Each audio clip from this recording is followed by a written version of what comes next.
Well, first I want to start by thanking the author for the time that he's personally taken to discuss the bill and to hear out concerns. I'm here to testify on behalf of Ed Trust and a wide range of student, parent, teacher, business, and education organizations that you can see reflected on the handout. We are all united in our commitment to ensure all Texas students graduate from high school equipped with the knowledge, skills, and options to succeed in our state's rapidly evolving workforce. I believe the author's goal is a worthy one, to expand students' access to quality CTE pathways that prepare students for high-wage, high-demand careers. However, HB 2615 is unnecessary. It's unlikely to accomplish this goal, and it's going to cause far-reaching disruptions to our state's assessment and accountability system, our college and career readiness framework, and conflict with related strategies and investments. I think most important of all, though, by lowering the bar for high school graduation and sacrificing rigorous core academic requirements, the bill is more likely to limit students' post-secondary options. Even though the bill states that students would only be eligible after 10th grade, the less rigorous alternative diploma track risks negatively impacting expectations and opportunities for students far earlier in their educational journeys and may lead schools to prematurely enroll them in less rigorous courses. Critically important questions remain about the implementation of this bill. It's worth remembering that the students who opt into this track will be 15 and 16-year-olds. If and when their aspirations change during their 11th and 12th grade years, they will be left further behind and less likely to meet the requirements of the foundation program. And if they transfer at any point during those years to a district that doesn't offer this program, they will be left without credits that do not transfer and that are less and then therefore be less likely to graduate on time. I think now I am. So happy to answer any questions and appreciate all the members who've engaged on this really important bill. Members, are there any questions? Who is that? Representative Schaefer. Would you acknowledge that we're not doing very well on vocational training in the state of Texas? Absolutely. This seems like a bold step in that direction. Well, I think everything that's in the bill is possible under current policy. We don't need to create an entirely separate... If it's possible, why isn't it happening? Well, I mean, I think if we look at our policy framework for college and career readiness, under our current accountability system, 70+% of students are deemed college and career ready. Are they?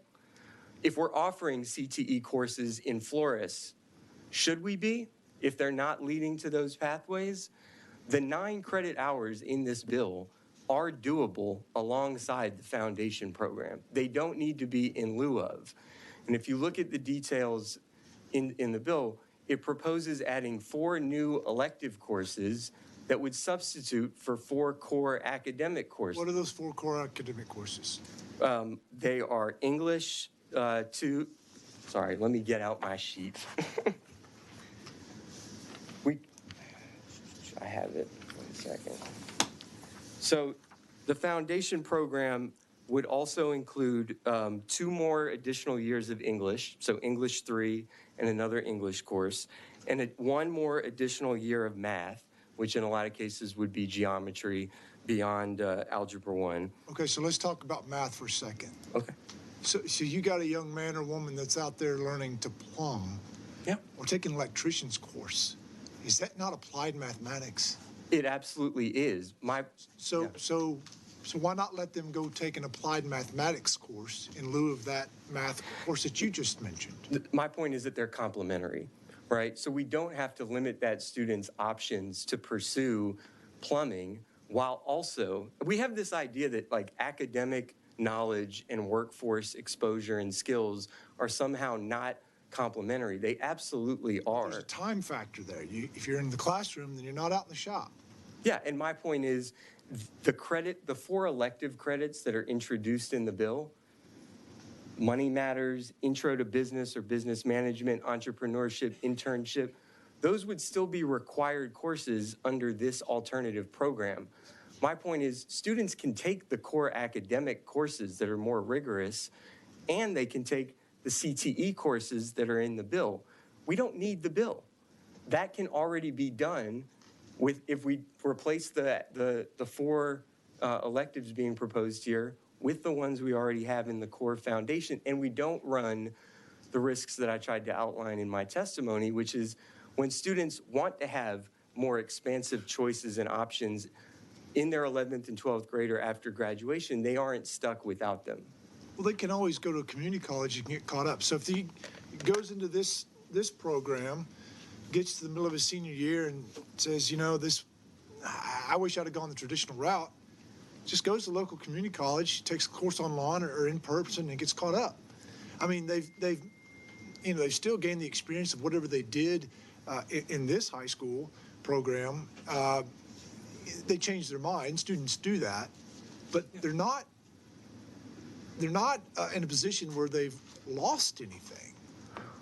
Well, I would want to check with the author about something he mentioned in the layout, which is that the course diploma being suggested here will be, accepted for entry into post-secondary or higher education institutions. I'm not aware of Community college is open enrollment. Yes, sir. And so if they don't have a per se high school diploma, you can walk into any community college, get the credits that you need, and you're back on track.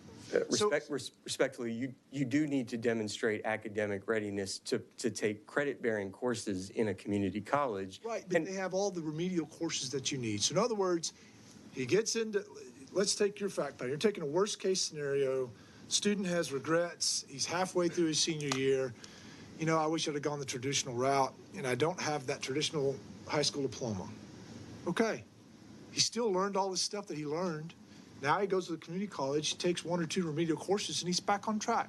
I understand. And respectfully, your point about time is the same in that instance too, right? That time and money in this case to pay for community college is going to be lost as a result of needing to take those remedial coursework. It's not lost in the sense that he or she gained whatever experience that they had when they were out in the shop, when they were learning one of these courses, HVAC, electrical, any of these things.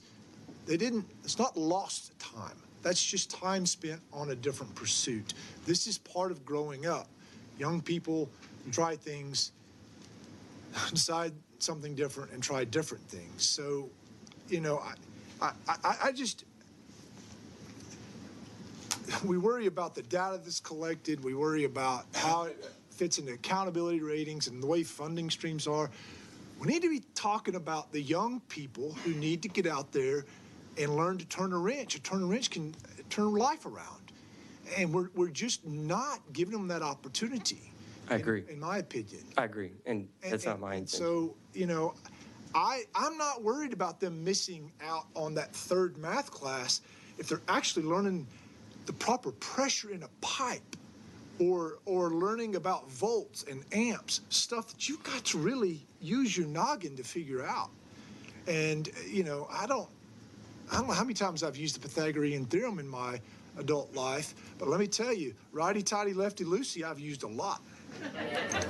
Oh, I agree 100%. And as far as I know, again, I don't see us disagreeing about the goal or about, how to go about. We do need to create more high-quality sequence CTE pathways. My point is, let's continue to look at what's already possible under the current framework, and let's talk about why we are not doing a better job creating those opportunities. I don't think it's because of the foundation high school program. I think it's because we haven't gotten targeted and aligned and focused in what these pathways can be and make sure that they're available to our students. So we agree on that for sure. All right. Members, any more questions for this witness?